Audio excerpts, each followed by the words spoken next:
दोस्तों यदि आपके एग्जाम में ऐसा सवाल आता है कि find the sum under root 1 plus 1 upon 1 square plus 1 upon 2 square plus under root 1 plus 1 upon 2 square plus 1 upon 3 square plus dot dot dot under root 1 plus 1 upon 2007 का स्क्वायर प्लस 1 अपॉन 2008 का square. दोस्तों बहुत ही interesting सवाल है और ये सवाल जो है कैट 2008 में आया हुआ सवाल है और आपके एग्जाम में भी आ सकता है। आप मुझे बताओ, थोड़ी देर के लिए आप वीडियो को पॉज कर इस सवाल को लगाने की कोशिश करिएगा, तब आपको पता चल जाएगा कि ये सवाल कितना इंपॉर्टेंट है। आप मुझे तो इस सवाल को आप करेंगे कैसे, आप मुझे तो जैसे आपके सामने दिया गया ना, इस सवाल में आपको थोड़ा बहुत क्लू निकालना है। कैसे? आप मुझे तो आपके सामने दे रखा under root 1 plus 1 upon 1 square plus 1 upon 2 square. आप मुझे तो इसकी वैल्यू क्या होगी, आप अगर देखोगे ध्यान से तो आप मुझे तो 1 प्लस 1 अपॉन 1 स्क्वायर क्या बनाएगा, आप कहोगे 1 बनाएगा, प्लस 1 अपॉन 2 का स्क्वायर बनाएगा, आप कहोगे 1 अपॉन 4 बनाएगा। इतनी बात कन्फर्म।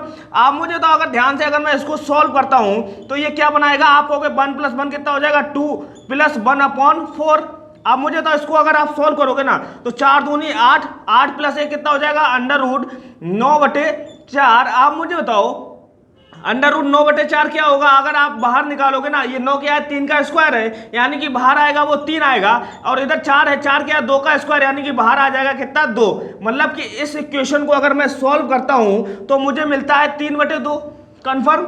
आप अगर ध्यान से देखो, अगर मैं इस इक्वेशन को सॉल्व करूंगा तो कितना मिलेगा, आप कहोगे इस इक्वेशन को अगर आप सॉल्व करोगे तो 1 प्लस 1 अपॉन 2 का स्क्वायर मतलब 1 अपॉन 4 प्लस 1 अपॉन 3 का स्क्वायर आप कहोगे 1 अपॉन 9 मिलेगा। इतनी बात कंफर्म। अब इसको सॉल्व करोगे, आप मुझे तो एलसीएम कितना आएगा, आप कहोगे 4 निम्मा 36 एलसीएम आ जाएगा।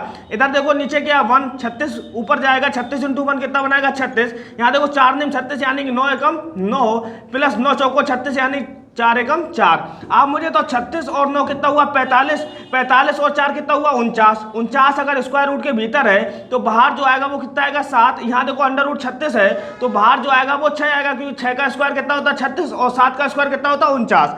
आप मुझे तो जब मैंने इन दोनों टर्म को सॉल्व किया ना तो देखो कितना आया, आप कहोगे पहले आया 3/2, दूसरा आया 7/6। इतनी बात कंफर्म है। आप मुझे तो इसकी जगह मैं क्या लिख सकता हूं, अगर आप थोड़ा सा ध्यान से देखो, आप ये चीज वैल्यू ध्यान रखना, यहां लिखा है 3/2 और ये लिखा है हमारा 7/6। इसको सॉल्व किया तो 3/2 कितना आया 3/2 प्लस कितना आया 7/6। इतनी बात कंफर्म है। अगर इस चीज को ध्यान से देखते हो ना, अगर मैं इन दोनों को जोड़ता हूं ना तो कितना आएगा, आप कहोगे बहुत ही आसान है, एलसीएम कितना आएगा 6 आएगा। आप देखो 2 तिया 6 3 त्रिका 9 प्लस यहाँ 6 एकम 6 मतलब 7 एकम 7, 9 7 कितना हुआ 16/6 आया। अब 16/6 को अगर आप सॉल्व करोगे कितना आएगा 2 तिया 6 दुर्वट 16 यानी कितना आया 8/3 आया। अब यहीं से आपकी मैटर समझ में आता है। आप मुझे बताओ दोनों टर्म को समझोगे तो कितना आएगा 8/3। अब यहां से आपको समझने वाली बात यह है कि 8/3 को आप कैसे लिख सकते हो, आप कहोगे 8/3 को मैं ऐसे लिख सकता हूं 3 माइनस 1/3।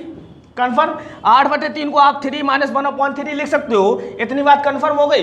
आप अगर ध्यान से देखो, जैसे मैंने पहला टर्म सॉल्व किया था कितना आया था 3/2। अब मैं 3/2 को कैसे लिख सकता हूं, आप को 3/2 को ऐसे लिख सकते हो 2 माइनस 1/2, यही तो हमारा 3/2 हो जाएगा। अब मैंने जब दोनों टर्म को साथ में लिया, दोनों टर्म को साथ लेने पर कितना है 8/3। 8/3 को क्या लिख सकता हूं 3 माइनस 1/3, यानी कि कहने का मतलब ये हुआ कि अगर मैं यहां देखो लास्ट टर्म कितना है 2 है, आप मुझे तो 2 से आप क्या लिखोगे, आप कहोगे 2 माइनस 1/2 लिखेंगे, तभी तो 3/2 आएगा। अगर मैं इन दोनों टर्म को लेता हूं तो इसका रिजल्ट जो आएगा वो कितना आएगा 8/3, यानी कि लास्ट में यहाँ कितना है 3, यानी कि 3 माइनस 1/3 आएगा।